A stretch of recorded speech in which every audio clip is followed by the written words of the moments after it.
Hello boys and girls. Today we're going to read Mr. Daydream by Roger Hargreaves. Are you ready? Mr. Daydream by Roger Hargreaves.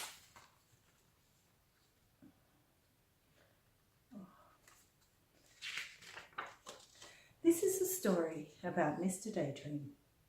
You know what he looks like, don't you? Because you've seen his picture on the front of this book.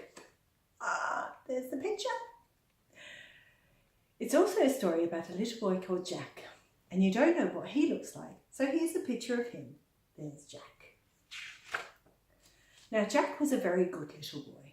He always ate up all his lunch. He always went to bed when he was told. He always said please and thank you. But Jack was a daydreamer. Whenever he was supposed to be thinking about something, he found himself thinking about something else. Daydreaming. There's Jack with his jammies on, getting ready for bed. One day, Jack was at school. He was sitting at his desk listening to the teacher talking about history. It was a very warm day, and Jack was glad he was sitting at the back of the classroom next to the open window. There's Jack, and there's the open window. Suddenly, at the corner of his eye, Jack saw something outside the window on the grass in front of the school. Something blue. It was a small, cloud-shaped figure. Jack couldn't believe his eyes. The figure looked at Jack, looking at him, smiled and waved. There's Mr. Daydream smiling and waving at Jack. Jack looked at his teacher, who was still talking. Then he got up quietly, ever so quietly, and slipped out of the open window. He crossed the grass to the strange-looking cloud-shaped figure. "Hello," he said. "Who are you?" "I'm Mr. Daydream," said the figure. "What's your name?" "Jack," said Jack. There's Mr. Daydream and Jack meeting. "I'm going off on an adventure," said Mr. Daydream to Jack. "Would you like to come with me?" "Oh, yes, please," replied Jack. "Very well then," said Mr. Daydream, and putting 2 fingers in his mouth, he let out the loudest whistle Jack had ever heard in his whole life. There's Mr. Daydream whistling. A huge bird swooped out of the sky and landed beside Jack and Mr. Daydream. "Come on," said Mr. Daydream to Jack, and climbed on onto the bird's back. Jack climbed on too. It was a really enormous bird, and there was plenty of room for both of them. Hold on," said Mr. Daydream. Jack held on tight. There's the ginormous bird, and there's Jack and Mr. Daydream. See, there's plenty of room for both of them. The huge bird flapped its huge wings, and suddenly they were high up in the air. They flew faster and faster over the countryside. They flew over fields and farms and towns and hills and trees and valleys until they were far, far away from Jack's school. It was very exciting. There they are, flying on the giant bird, Jack and Mr. Daydream. Mr. Daydream turned to Jack. "How would you like to go to Africa?" he shouted. They were travelling so fast now, Jack just nodded his head and held on even tighter. And they flew across the sea. Suddenly, it seemed in no time at all, there below them was Africa. The bird landed in a jungle clearing, and Jack and Mr. Daydream climbed off the bird's back. It was very hot.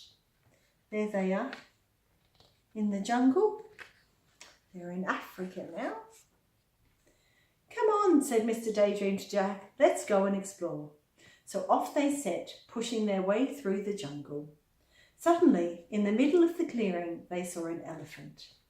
"Hello, Mr. Daydream," trumped the elephant down its trunk. "Would you like a lift?" "Yes, please," replied Mr. Daydream, and the elephant reached out his trunk, picked him up and then put him on his back. And then he reached out his trunk again, picked up Jack and put him on his back. It was very high. There's Jack with the elephant's trunk around him. The elephant carried them through the jungle until they came to a river. He then set them down on the ground, said goodbye, and went off back into the jungle.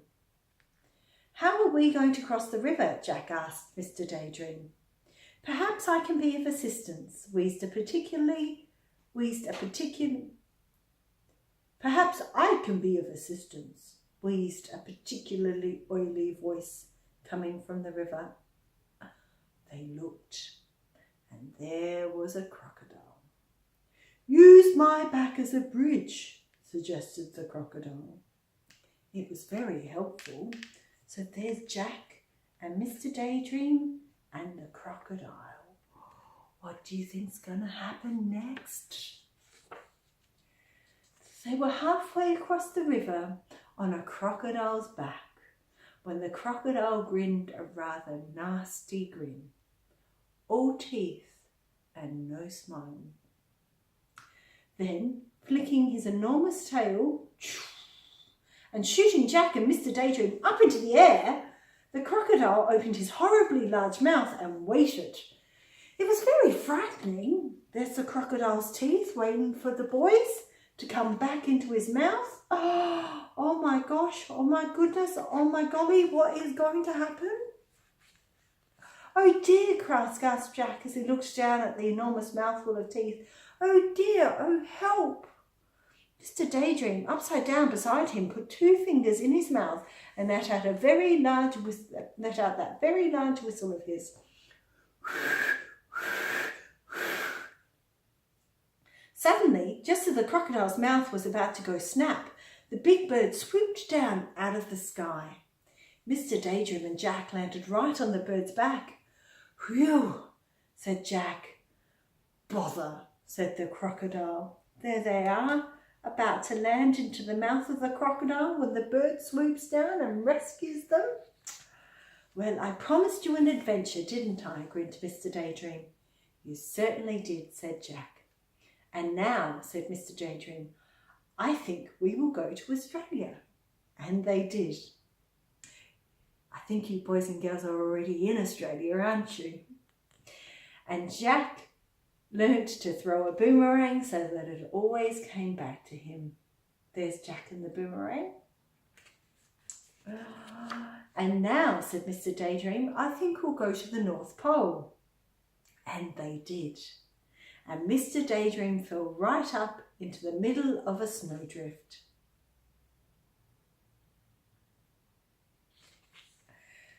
There's Mr. Daydream, right up to his middle in a snowdrift. "And now," said Mr. Daydream, "I think we'll go to the Wild West." And they did. And Mr. Daydream found a huge 10-gallon cowboy hat. The trouble was, when he put it on, he couldn't see out.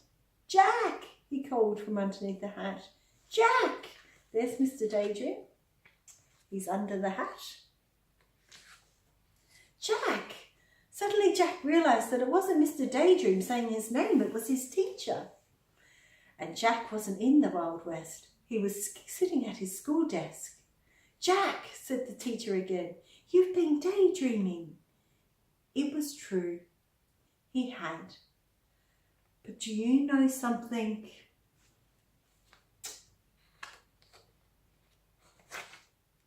Daydreaming is more fun than history. Mr. Daydream by Roger Hargreaves.